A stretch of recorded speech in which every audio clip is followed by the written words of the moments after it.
Boa tarde, pessoal. Finalzinho da tarde, né? Tô aqui no meio do mato, vim fazer um acampamento. Vou dormir por aqui. A comida já tá feita e agora eu quero deixar aqui uma palavra para nós, tá bom? Espero que o áudio esteja chegando aí bem. Não tô com microfone, tá só com o microfone do celular, tá? Mas em Colossenses capítulo 4, versículo 3 diz assim: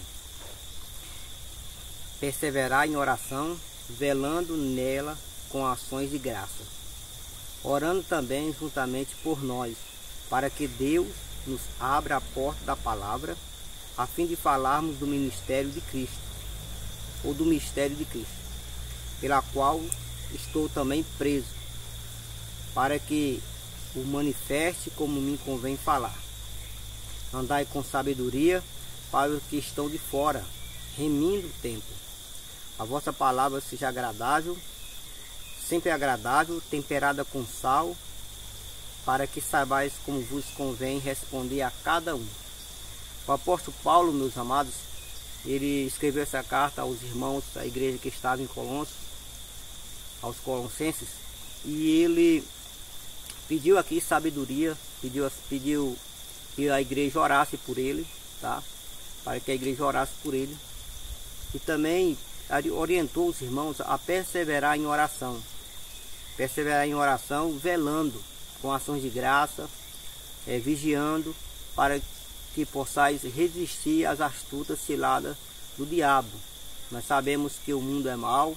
Naquele tempo o apóstolo Paulo, juntamente com a igreja, já passava por momentos muito difíceis, e quantos irmãos também hoje no mundo aí fora, os missionários, estão também passando por momentos difíceis. Eu acredito que várias e várias vezes os discípulos de Jesus, o apóstolo Paulo, os apóstolos, todos eles também ficavam assim, e escondidos no meio do mato, às vezes, reunidos à igreja, quando a perseguição foi tão grande naqueles tempos. E meus amados irmãos, olha só o que diz aqui, ó: andai com sabedoria para com os que estão de fora, remindo o tempo. Esses de fora aqui, eu acredito que são as pessoas não cristãs, são as pessoas que não guardam a palavra de Deus, que não seguem a Cristo. E nós temos que andar com sabedoria, nós temos que ter sabedoria quando estiver perante eles, para que nosso bom testemunho possa falar mais alto do que nossa palavra, né? Para que nossa luz, a luz de Cristo, possa brilhar no meio das trevas, para que eles possam realmente ver Cristo ressuscitado em cada um de nós. Louvado seja Deus. Para que nós possamos brilhar no meio dessas trevas, para que eles realmente vejam Cristo através do nosso bom testemunho. Por isso que o apóstolo Paulo escreveu a carta aos Colossenses, já nos últimos versículos, ele vem falando sobre isso. Olha só, versículo 7. Tico, irmão amado e fiel ministro e conservo no Senhor, vos saberá o meu estado, vos fará saber o meu estado, o qual vos enviei para o mesmo fim, para que saiba do vosso estado e console o vosso coração. Então o apóstolo Paulo aqui enviou a carta e também falou que esse amado irmão aqui iria falar abertamente, boca a boca, para eles qual era o estado do apóstolo Paulo, qual era o estado que ele estava. Assim também como ele ia trazer também boas novas também da igreja. Então era um momento difícil. O apóstolo Paulo, homem sábio, tinha vários dons. Deus fez muitas, mas muitas maravilhas através do apóstolo Paulo, e ele acabou sozinho. A igreja que ele escreveu muitas cartas, aconselhou, orou, visitou, a igreja não estava com ele. Muitos, né, por causa da perseguição, se evadiram e foram pregar o evangelho por aí. E aquele homem prudente e sábio, o apóstolo Paulo, morreu sozinho.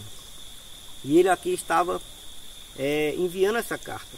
Olha só o que diz mais: juntamente com Onésimo, amado e fiel irmão, que é dos vossos, eles vos farão saber tudo que por aqui se passa. Quem era esse Onésimo? Onésimo, querido amado, era um homem que era escravo, e outra hora se encontrou com o apóstolo Paulo depois de ter fugido do seu padrão, E ele se encontrou com o apóstolo Paulo e ali conheceu Cristo, conheceu a palavra, conheceu Deus através de Cristo, através do apóstolo Paulo, pregando para Onésimo.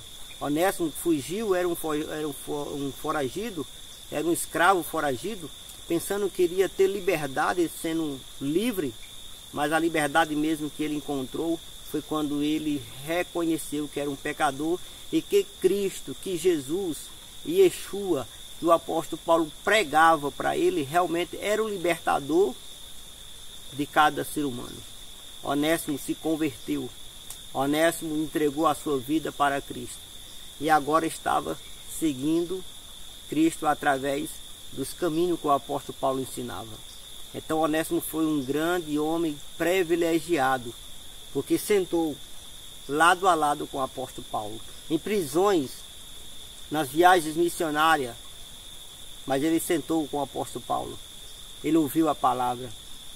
Essas cartas que nós temos aqui em nossas mãos, traduzida, que é a palavra de Deus, Onésimo escutou da própria boca do apóstolo Paulo. Então, meu querido, que essa palavra fique guardada no seu coração, que esses últimos dias que nós passamos aqui na terra, Deus ele possa brandar fortemente no seu coração e que você tenha um avivamento na sua vida, que o avivamento de Cristo realmente habite no seu coração, mas um avivamento verdadeiro. Eu quero que Deus ele transforme a sua vida, que a igreja tenha um avivamento verdadeiro, não só de palavra. Não é aquele avivamento que o pregador chega na igreja, faz aquele pula-pula e depois vai embora. Com 15 dias a igreja está a mesma coisa, fraco, os irmãos nem ir para o culto não vai. Avivamento verdadeiro é aquele irmão que está avivado, aquele irmão que vai num culto, que celebra, que canta, que ora, que não tem dias difíceis.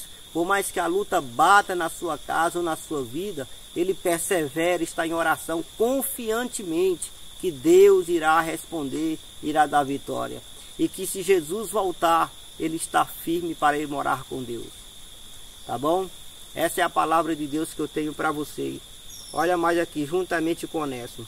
Aristarcos, que está preso comigo, vos sauda, e Marcos, o sobrinho de Barnabé, acerca do qual já recebeste mandamento, se ele for ter convosco, recebai-o. Olha só, o apóstolo Paulo estava lá preso. E também tinha aqui esse outro irmão, Aristarcos, que está preso com ele.